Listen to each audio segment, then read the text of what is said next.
Hello दोस्तों, स्वागत है आपका हमारे YouTube channel study for exam and knowledge में।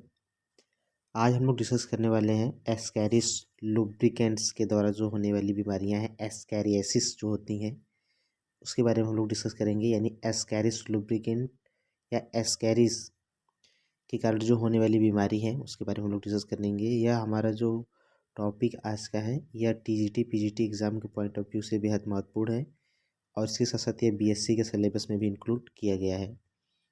तो हम लोग बात करने वाले हैं एक्सकैरिस लुब्रिकेंट्स। देखिए, एक्सकैरिस लुब्रिकेंट्स के कारण एक डिजीज़ कॉज करता है एस्कैरियासिस। तो इसमें एस्कैरिस लुब्रिकेंट्स में मेल एस्कैरिस और फीमेल एस्कैरिस दोनों को आप देख करके पहचान सकते हैं कि कौन सा मेल एस्कैरिस है और कौन सा फीमेल एस्कैरिस है। जैसा कि डायग्राम में दिखाया गया है कि मेल एस्कैरिस जो होता है फीमेल एस्कैरिस से पहली बात छोटा होता है, और मेल एक्सकैरिस की जो पोस्टीरियर साइड होती हैं, जो कौन सी साइड होती है, पोस्टीरियर साइड होती हैं, वह कर्व्ड टेल के समान होती हैं। वह सीधा नहीं होती हैं, वह कर्व्ड होती हैं यानी घूमी हुई होती हैं। और इसी जो घूमी हुई संरचना होती है इसी को हम पीनियल सीटी कहते हैं, पीनियल सीटी या स्पिक्यूलेस कहते हैं। इसी में क्लोएकल एपरेटस होता है।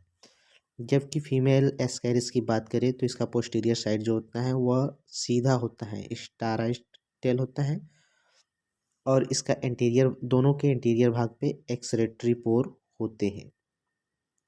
और फीमेल के मिड पार्ट पे एक फीमेल गोनोपोर होता है जिसे वल्वा कहते हैं। इसी फीमेल गोनोपोर या वल्वा में जो यह मेल एक्सकैरिस का पेनियल सीटा होता है, यह पेनिस के समान कार्य करता है। यह फीमेल गोनोपोर में कैपुलेशंस के समय एंट्री करता है। इसी में यह क्या करता है, प्रेस करके स्पर्म को रिलीज करता है। तो यहाँ पे मेल एक्सकैरिस जो होता है यह 20 सेंटीमीटर लॉन्ग और 2 से 4 सेंटीमीटर चौड़ा होता है। जबकि फीमेल एक्सकैरिस की बात करें तो यह लंबी होती है, 20 से 40 सेंटीमीटर लंबी और 4 से 6 मीटर डायमीटर यह होती हैं। जैसे कि यहाँ पे ओरिजिनल व्यू दिखाया गया है एस्कैरिस लुब्रिकेंट्स का, जो ओरिजिनल पिक्चर होता है वह दिखाया गया है। यहाँ पे फीमेल आप देख रहे हैं कि जो कि मेल एक्सकैरिस से बड़ा है, जबकि मेल एक्सकैरिस जो है फीमेल एक्सकैरिस से छोटा है। और यहाँ पे इसके जो यहाँ पे घुमावदार जैसी संरचना होती है जिसको हम पेनियल सीटा कहते हैं।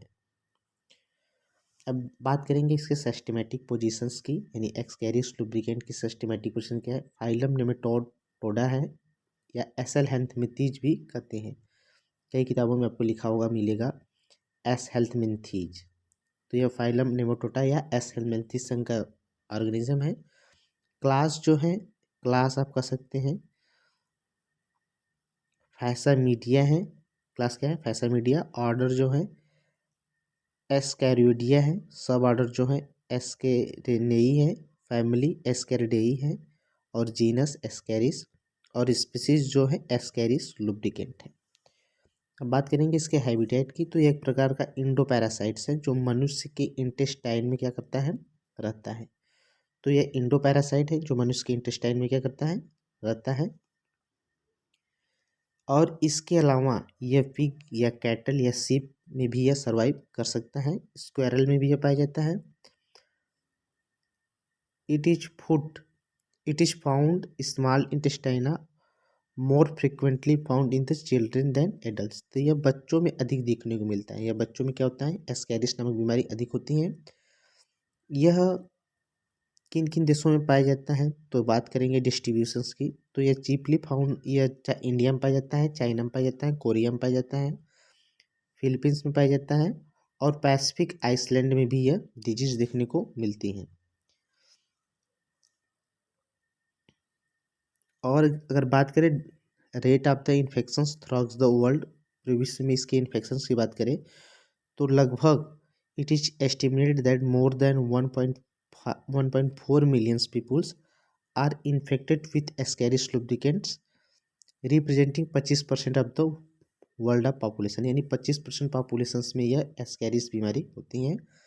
डिजीज केस जो होता है एस्कैरी लुब्रिकेंट्स के कारण बीमारी कौन सी है, एस्कैरियासिस होती है। अब यहाँ पे हम लोग इसकी लाइफ साइकिल की बात करेंगे। तो लाइफ साइकिल्स के पहले सबसे पहले हमको यह जानना आवश्यक होता है कि इसमें जो मेल एक्सकैरिस है उसके रिप्रोडक्टिव ऑर्गन क्या है और फीमेल एक्सकैरिस है उसके रिप्रोडक्टिव ऑर्गन क्या है। तो सबसे पहले बात हम लोग करेंगे मेल एक्सकैरिस के रिप्रोडक्टिव ऑर्गन के बारे में। तो मेल एक्सकैरिस के रिप्रोडक्टिव ऑर्गन क्या क्या है, तो जैसा कि फिगर में दिखाया गया है यहाँ पे एक टेस्टिस पाया जाता है जो कि राउंडेड और ट्विस्टेड संरचना है। कैसी संरचना है, कुंडलित और ट्विस्टेड संरचना है, घुमावदार संरचना है। और ये जो टेस्टिस्ट होती हैं, जो वृषण होते हैं, इसमें स्पर्म बनते हैं जो एक वास डिफरेंशिया के द्वारा यानी शुक्राशय नली के द्वारा। आगे देखते हैं टेस्टिस जो होती हैं एक वास डिफरेंशियम क्या होती हैं, ओपन होती हैं। यह शुक्राशय नली होती हैं जो शुक्राशय को लेकर के शुक्राशय देख रहे हैं थोड़ी चौड़ी नली है, थोड़ी चौड़ी नली आगे क्या है, थोड़ी अधिक चौड़ी नली है। इसी में वास डिफरेंशिया कर क्या होता है, खुलता है। तो इसी को कहते हैं सेमिनल वेसिकल।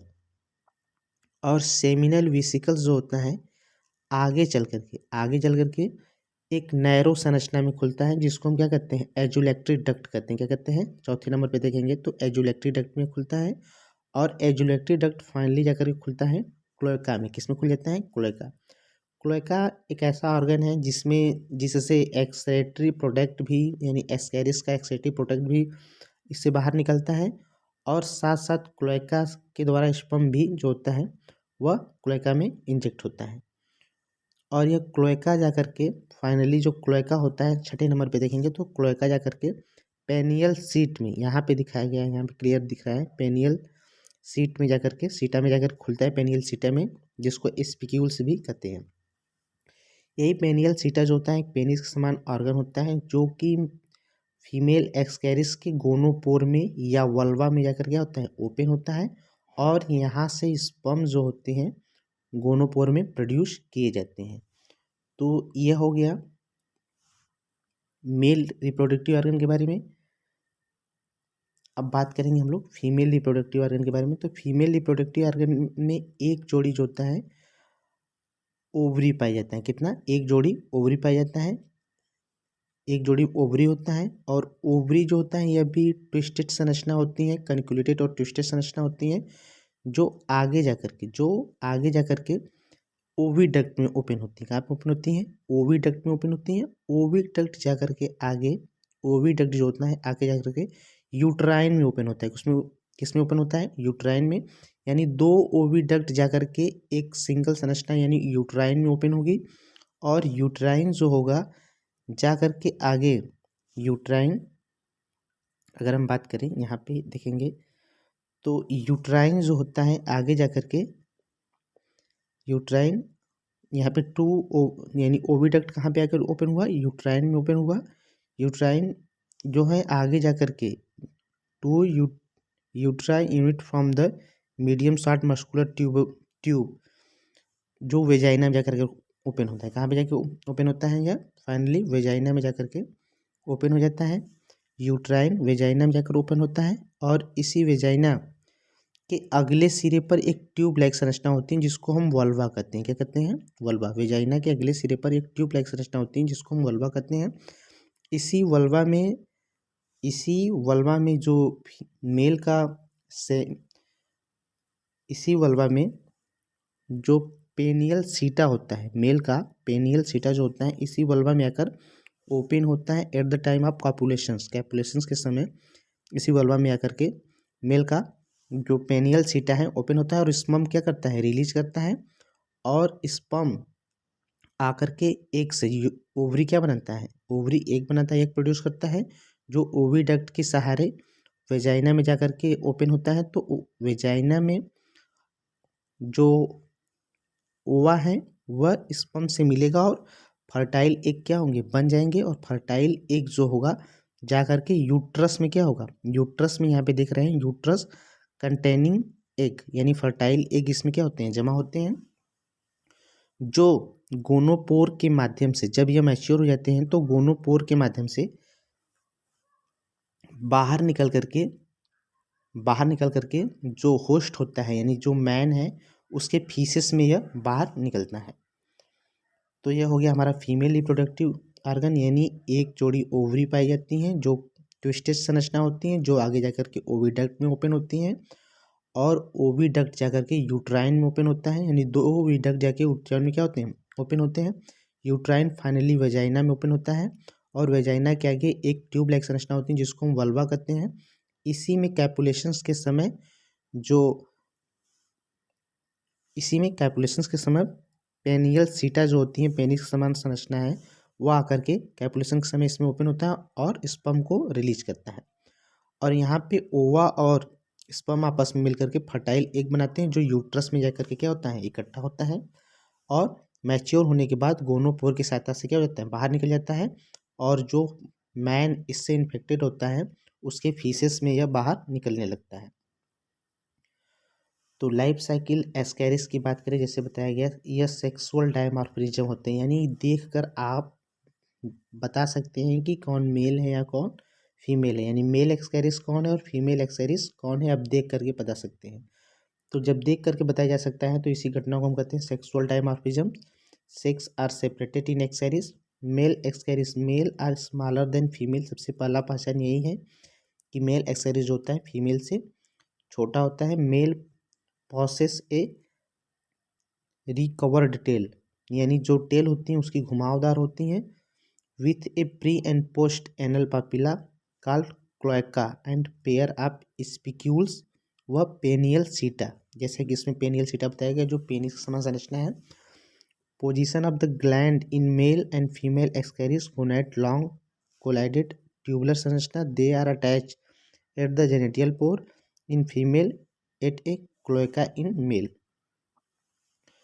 तो यहाँ पे बताया गया है मेल रिप्रोडक्टिव ऑर्गन, जैसे कि एक फिगर फ्लो चार्ट के माध्यम से बताने का प्रयास किया गया है। इसमें एक सिंगल टेस्टिट होती है जिसको हम मोनार्की कहते हैं। क्या कहते हैं? मोनार्की कहते हैं। जब एक टेस्टिट पाई जाए तो इसको हम मोनार्की कहते हैं। एक सिंगल टेस्टिट है, extend to middle of and from a long threaded like twisted tube.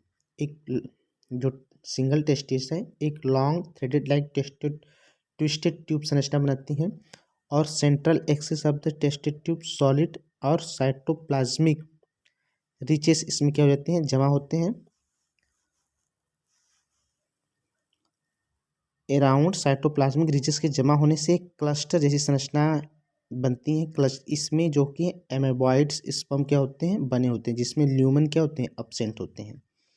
अब इसके बाद जो टेस्टिस है वह इसमें जो स्पर्म बन गया, यानी जो स्पर्म है वह कैसे है, एमेबॉइड स्पर्म है जिसमें ल्यूमन क्या है, एब्सेंट है। वह वास डिफरेंशिया में जाकर के क्या होते हैं, ओपन होते हैं। तो वास डिफरेंशिया जो होती है distal part of the testis joint, यानी आगे का जो भाग होता है वो वास डिफरेंशिया कहलाता है, जिसमें ल्यूमेन होता है। वास डिफरेंशिया जाकर के joint to thicker wider muscular स्टारिक ट्यूब जैसी संरचना में खुलता है। वास डिफरेंशिया जाकर के joint to thicker and wider muscular स्टारिक ट्यूब जैसी संरचना में खुलता है, जिसको हम क्या कहते हैं, सेमिनल विस्कल्स। ये थोड़ा चौड़ा होता है जैसे कि हमने बताया है। सेमिनल विस्कल जो होता है टर्मिनल पार्ट बिकम नैरो, यानी इसका आगे का भाग सकरा होता है जो जाकर के एजुलेक्ट्री डक्ट बनाता है। क्या बनाता है, एजुलेक्ट्री डक्ट बनाता है। एजुलेक्ट्री डक्ट जो होता है जाके रेक्टम के साथ ज्वाइंट होता है और रेक्टम सो फाइनली क्लोएका का निर्माण क्लोएका में जाकर के ओपन होता है। तो इसी क्लोएका से जो होते हैं स्पर्म पेनियल सीटा में ट्रांसफर किए जाते हैं और इसी क्लोएका से जो एस्कैरिस का वेस्ट प्रोडक्ट है उसको बाहर किया जाता है। उसके बाद पेनियल सीटा में स्पर्म क्या हो जाएंगे, ट्रांसफर हो जाएंगे। अब एजुलेक्ट्री डक्ट जो होते हैं इसके कंटेंट में कुछ प्रोस्टाग्लैंड्स होती हैं जो एक एल्कलाइन मैटर का क्या करती हैं, स्राव करती हैं, जो स्पर्म को मूवमेंट करने में क्या करता है, मदद करता है। तो यह हो गया मेल रिप्रोडक्टिव ऑर्गन के बारे में।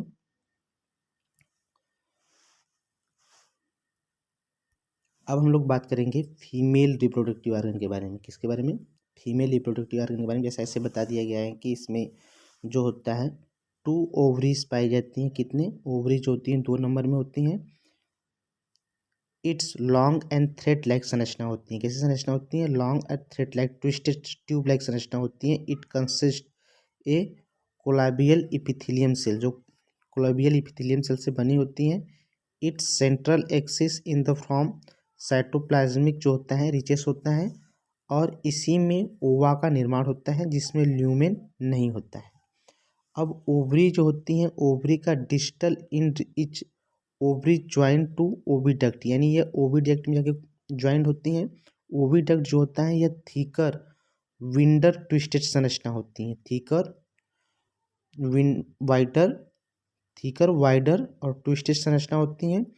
Each oviduct joint to uterine, uteri, each oviduct जो होती हैं यूट्राई से जाकर जुड़ जाती हैं। और जो यूट्राई होता है यह वाइडर, थीकर और अनट्विस्टेड संरचना है। यूट्राई क्या है? वाइडर, थीकर और अनट्विस्टेड संरचना है, जिसमें एक जो होते हैं फर्टाइल एक इकट्ठा होते हैं और एक इनक्लोज्ड सेल के रूप में क्या होता है, इसके चारों तरफ एक सेल का निर्माण होता है। Two uteri unite to form a medium short muscular tube, यानी टू यूट्राई जो होती हैं एक शॉर्ट मस्कुलर ट्यूब जैसी संरचना का निर्माण करती हैं, जिसको हम वेजाइना कहते हैं। क्या कहते हैं? वेजाइना कहते हैं। अब यही वेजाइना जो होता है आगे जाकर के गोनोपोर या वल्वा में ओपन होता है। अब कैपुलेशंस के समय इसी गोनोपोर या वल्वा में पेनियल सीटा जो होता है ओपन होता है और स्पर्म को क्या करता है? रिलीज करता है। अब यह जो स्पर्म होता है ओवा के साथ मिलकर के फर्टाइल एग का क्या करता है? निर्माण कर लेता है। तो यहाँ पे हम लोग लाइफ साइकिल के बारे में बात करेंगे। कैपुलेशंस किसे कहते हैं? तो जब ओवा और स्पर्म आपस में मिलते हैं और एक फर्टाइल एग का निर्माण होता है, तो उसी कैपुलेशंस किसे कहते हैं यह बात करेंगे हम लोग। कैपुलेशंस क्या है? तो it is a take place in small intestine of the host, यानी यह कहाँ पे होता है? Small intestine of the host, यानी मैन के स्मॉल इंटेस्टाइना में होता है। Where the adult worm live, जहाँ पे जो एडल्ट वार्म होते हैं वो रहते हैं। With the help of penial setae the male open the vulva of female, transfer sperm into the vagina from where they pass on the proximal end of uteri. यानी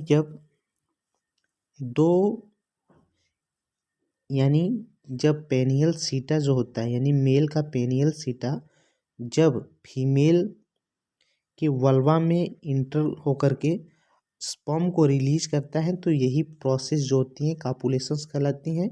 अब इसके बाद यह जो स्पर्म होता है वेजाइना के थ्रू आगे प्रॉक्सिमल एंड ऑफ यूट्राई में ट्रांसफर किया जाता है, जहाँ पे फर्टिलाइजेशंस होता है। तो fertilisations take place in the proximal end of the uteri या distal end of the oviduct. After fertilisations ova undergoes second मैचुरेशंस, यानी फर्टिलाइजेशंस के बाद सेकेंड मैचुरेशन होता है। अब फर्स्ट मैचुरेशन जो होता है वह जब जाइगोट बनता है तब वहाँ पे फर्स्ट मैचुरेशन होता है। अब यहाँ बात करेंगे हम लोग जाइगोट का। फर्टाइल एग या zygote move down to uterus, यानी जो फर्टाइल एग या जाइगोट होते हैं वह यूट्रस में स्थानांतरित हो जाते हैं। यूट्राइन वाल सेक्रेट ए हार्ड येलो व brown albumin protein code with the typical way of surface, यानी फर्टाइल एग जो होते हैं यूट्रस में इकट्ठा होते हैं और यूट्राइन वाल, वहाँ की यूट्राइन वाल जो होती हैं एक प्रकार के हार्ड पीले रंग के पदार्थ यानी प्रोटीन युक्त पदार्थ के कोट का निर्माण करती हैं, जो एग को कवरिंग कर लेता है। क्या कर लेता है? कवरिंग कर लेता है। At this stage the egg elliptical measure about, जो इस समय इसकी जो आकार होता है वह 60 से 70 म्यू का होता है। द यूट्राई सिंगल फीमेल में contains approx 27 million of egg. एक सिंगल फीमेल जो होती हैं वह लगभग 27 मिलियन एग प्रोड्यूस करती हैं।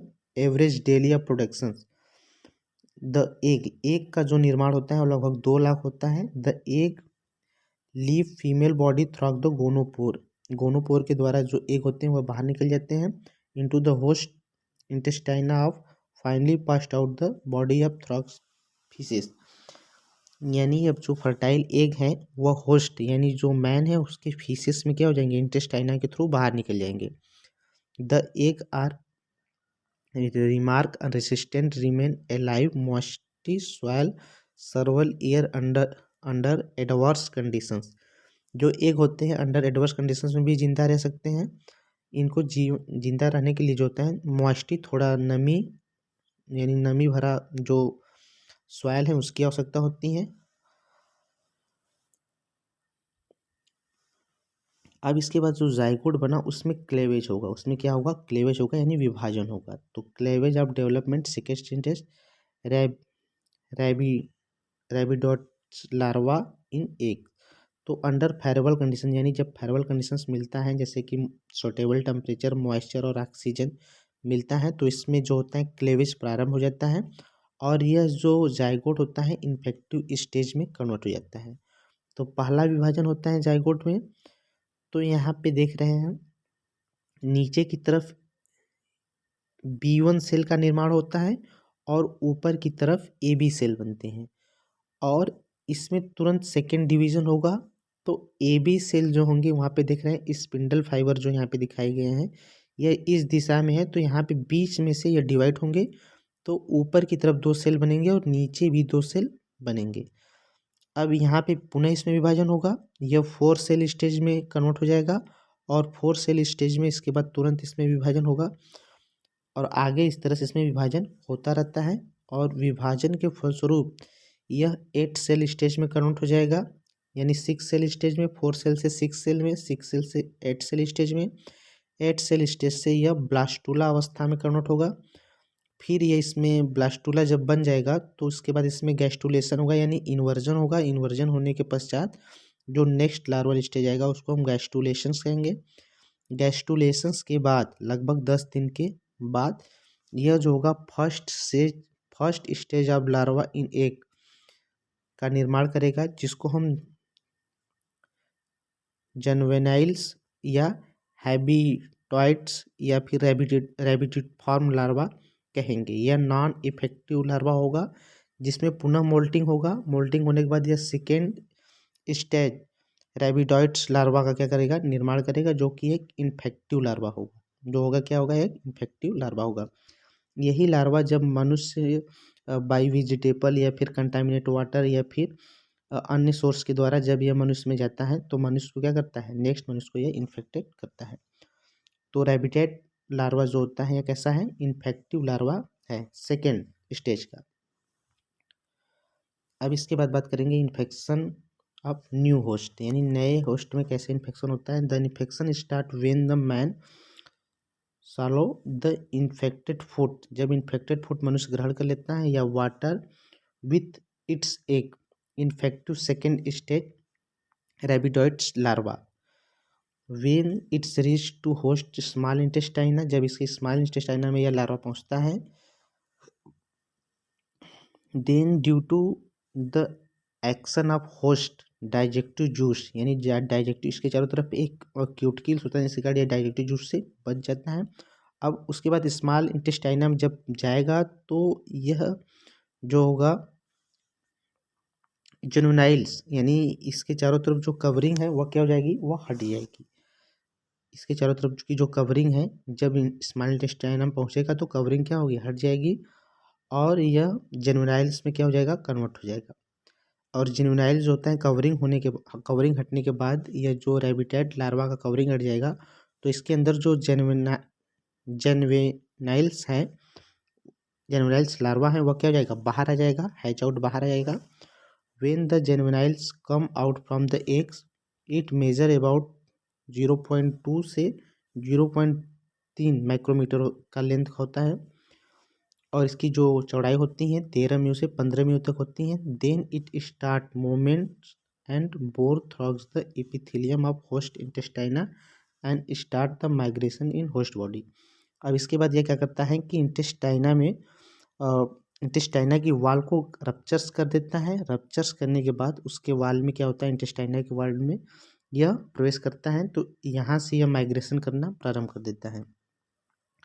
The way migrations of larva with moulting is follow, यहाँ पे बताया गया है कंप्लीटली कि अब लार्वा जो है, लार्वा इंटेस्टाइना की वाल को रप्चर करके उसके अंदर क्या कर लिया, प्रवेश कर लिया। अब उसके बाद यह हेपेटिक पोर्टल वेन्स के थ्रू यह कहाँ पे जाएगा, यह लीवर में पहुंच जाएगा लार्वा। और लार्वा लीवर में पहुंचने के बाद लीवर से फिर via post caval veins larva reaches to larva in heart में पहुंच जाएगा। कहाँ पे चले जाएगा? हार्ट में पहुंच जाएगा। तो हार्ट में पहुंचने के बाद पुनः यह पल्मोनरी आर्टरीज के थ्रू यानी पल्मोनरी आर्टरीज से होता हुआ यह लंग्स में पहुंच जाएगा। कहाँ पहुंच जाएगा? लंग्स में पहुंच जाएगा, जहाँ पे यह कुछ दिनों तक रहेगा।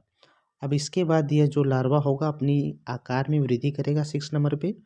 उसके बाद larva ruptures blood capillary bore into, यानी वहाँ की जो एल्वेलाई है उसके कैपिलरी में क्या करेगा यह, उसको कैप्चर करेगा, उसको रप्चर करेगा, उसमें यह क्या करेगा? प्रवेश कर जाएगा और वहाँ पे स्टे हेयर 6 डे, 7 दिन रहने के बाद देन मोल्ट्स इनटू, इसमें लंग्स में मोल्टिंग हो जाती है, यानी सेकेंड स्टेज की इसकी मोल्टिंग होती है।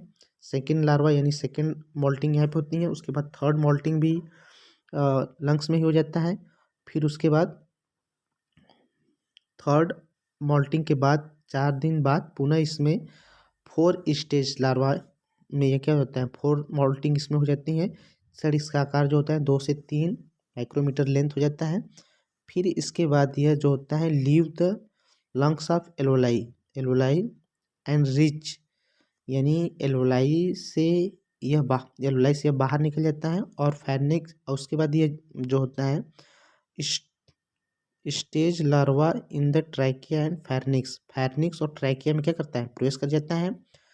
अब ट्रैकिया और फैर्निक्स होता है एक संरचना हमारे गले में पाई जाने वाली एक संरचना होती है। अब ट्रैकिया के द्वारा वायु जो होता है उसमें प्रवेश करता है और फैर्निक्स के थ्रू जो होता है भोजन डाइजेस्टिव सिस्टम में प्रवेश करता है। तो फैर्निक्स के थ्रू यह पुनः जो होता है, अगर फैर्निक्स में पहुंचने के बाद आप उसको अगर निगल लेते हैं तो यह पुनः जो होता है आपके डाइजेस्टिव सिस्टम में यह लार्वा क्या होता है? चला जाता है। 4 स्टेज लार्वा अगेन सॉलोड, अगर आप इसको निगल लिए तो यह पुनः क्या चला जाएगा? डाइजेस्टिव सिस्टम आपके एलिमेंट्री कैनाल में चला जाएगा। वहाँ से पुनः यह लार्वा जो होगा इंटेस्टाइना में जाएगा, यानी दूसरी बार यह इंटेस्टाइना में क्या होगा? पहुँच गया लार्वा। इंटेस्टाइना में पहुँचने के बाद एडल्ट में कुछ दिनों के बाद क्या हो जाएगा? एडल्ट में यह कन्वर्ट हो जाएगा और एडल्ट में कन्वर्ट होने के बाद यह किस में बदल जाएगा? एस्कैरिस में बदल जाएगा। एडल्ट में कन्वर्ट हो जाएगा तो अटेन यहाँ पे तुरंत क्या करेगा? अटेन सेक्सुअल मैच्योरिटी, यानी 8 से 10 वीक के बाद यह क्या हो जाएगा? पूरी तरह से मैच्योर हो जाएगा। उसके बाद मैच्योर होने के बाद वहाँ पर एस्कैरिस क्या हो जाएंगे? डेवलप्ड हो जाएंगे और यही एस्कैरिस पुनः जो होगा रिप्रोडक्शंस करेंगे और रिप्रोडक्शंस करने के बाद रिप्रोडक्शंस होगा तो उसके बाद पुनः वह जो होगा लार्वा क्या करेगा? फर्टाइल एग्स का निर्माण करेगा, जिसमें डेवलपमेंट होगा। डेवलपमेंट होने के बाद रेबिटेट लार्वा का क्या करेगा? निर्माण करेगा और यही रेबिटेट लार्वा पुनः फीसेस के साथ क्या हो जाएंगे? बाहर निकल जाएंगे।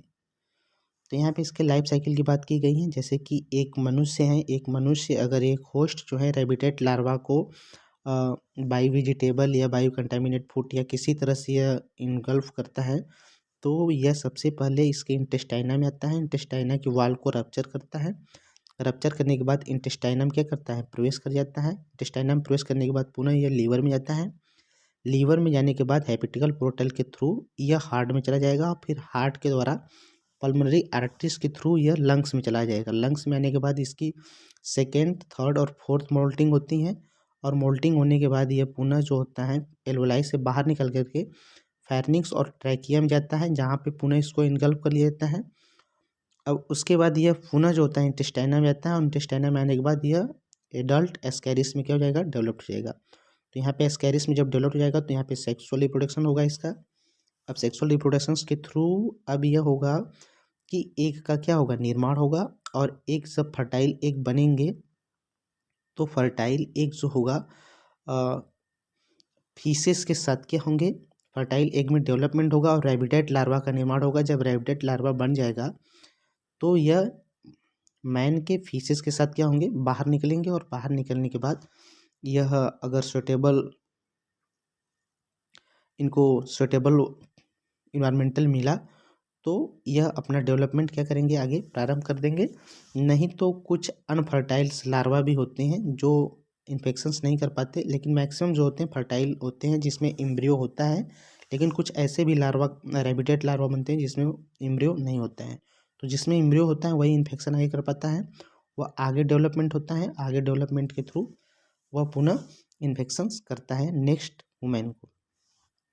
तो यह इसकी लाइफ साइकिल जो होती है मोनोजेटिक होती है, यानी एक पौधे जीवन चक्र इसका होता है। और कभी कभी जो होता है कि जो एल्वोलाई से जो निकला हुआ लार्वा है, यानी एल्वोलाई से जो लार्वा निकलता है एब्राबिटेट लार्वा, वह कभी कभी ब्लड में, यानी वहाँ पे एल्वोलाई को कैप रप्चर करके ब्लड में पहुँच जाता है। तो ब्लड सर्कुलेशंस के माध्यम से यह कभी कभी लार्वा जो होता है लार्वा ब्रेन और स्पाइनल कार्ड में भी पहुँच जाता है। तो ब्रेन और स्पाइनल कार्ड में जब पहुँचता है तो यहाँ पे लार्वा जो होता है not able to survive here, यहाँ पे सर्वाइव नहीं कर पाता है, क्योंकि इसके चारों तरफ कैलकैरियस सिस्ट का क्या होता है निर्माण हो जाता है, और इस कारण यहाँ पे यह सर्वाइव नहीं कर पाता है। डिजीज केस्ड बाई एस्कैरिस, अब बात करेंगे हम लोग डिजीज जो है केस्ड बाई एस्कैरिस। एक्सकैरियसिस किसके कारण होता है, तो disease caused by Ascaris called ascariasis and the infection occur due to the ingestion of contaminated food water containing its egg. The infection rate greater in children, यानी बच्चों में क्या होता है ज़्यादा पाया जाता है एडल्ट के कंपेयर में। पैथोजेनिक ऑफ एक्सकैरिस लार्वा, लार्वा जो होता है इसका पैथोजेनिक कारण क्या क्या है, तो larva of the Ascaris are more harmful than adults, adult की तुलना में ये जो होता है लार्वा अधिक हानिकारक होता है। Because the case of haemorrhage, ये क्या करता है लार्वा जो होता है वह इंटेस्टाइना की वाल की दीवारों कभी कभी रप्चर कर देता है, या एल्वोलाई की दीवारों कभी कभी रप्चर कर देता है। तो रप्चर करने के कारण वहाँ पे हैमरेज होने लगता है, जो एक सीरियस कारण बन सकता है। When the reach some vital organ, कभी कभी यह बहुत महत्वपूर्ण अंग जैसे किडनी, लीवर या स्पाइनल कार्ड या ब्रेन में पहुँच जाता है, तो वहाँ पर भी सीरियस इंजरी कर सकता है। In severe haemorrhage conditions in lungs they develop the petechiae, कभी कभी यह जो लार्वा होता है लंग्स में जो होता है हेमरेज कर देता है, जिसके कारण सीरियस समस्याएं क्या होती हैं उत्पन्न हो जाती हैं। In severe infections the case acute pneumonia, कभी कभी एक्यूट निमोनिया का भी ये कारण बन जाता है। इन्फेक्शन के कारण हाई टेम्परेचर रहता है, वह व्यक्ति एनीमिक हो सकता है, ल्यूकोसाइटोसिस हो सकता है, या फिर उसका ईओसिनोफिल्स बढ़ सकता है। यहाँ दिखाया गया है कि इंटेस्टाइना की वाल की दीवार में जब कभी कभी इंटेस्टाइना में ज़्यादा मैक्सिमम एक्सकैरिस लुब्रिकेंट की संख्या हो जाती है, तो उस कंडीशंस में जो डॉक्टर होते हैं वह एडवाइस करते हैं सर्जरी के थ्रू जो यहाँ पे निकाला जा रहा है एक्सकैरिस लुब्रिकेंट को फ्रॉम द इंटेस्टाइना आंत से। अब इसके बाद डायग्नोसिस कैसे इसकी पहचान करें, तो it presence diagnosis by the examining of stool का एग्जामिन करके हम पहचान सकते हैं, क्योंकि स्टूल में एक्सकैरिस के एग होते हैं। और इंडोस्कोपी एक ऐसा प्रोसेस है जिसमें एक कैमरे के द्वारा कैमरे के थ्रू आपके शरीर के अंदर झांक करके क्या होता है देखा जाता है। तो इसमें किसी प्रकार के एलिमेंट्री कैनाल में कहीं ब्लॉकेज है तो उससे यह पता जा सकता है कि उसमें किस प्रकार का ब्लॉकेज है, वह कहीं एक्सकैरिस लुब्रिकेंट के कारण ब्लॉकेज तो नहीं है। एक्सरे लंग्स का एक्सरे करके भी पता किया जा सकता है, सीटी स्कैन और एमआरआई के थ्रू भी यह डिटेक्ट किया जा सकता है, ब्लड टेस्ट के द्वारा भी यह पता किया जा सकता है। अब इसके बाद बात करेंगे इसका ट्रीटमेंट क्या क्या है। For the treatment ascariasis different drugs are normally used under the supervision of the qualified doctors. Doctor usually treat the roundworms with the antiparasitic drugs. Some are them are followed. जैसे albendazole का प्रयोग कर सकते हैं, और उसके साथ साथ कई जो दवाइयाँ हैं वह प्रयोग किया जा सकता है। ल्यूमेक्टिन है, उसके बाद में बेंडाजोल है, और इस तरह से कई दवाइयाँ हैं जो यूज की जा सकती हैं। तो आशा करते हैं कि आपको वीडियो पसंद आएगा। वीडियो पसंद आएगा तो वीडियो को लाइक करें। Thanks for watching.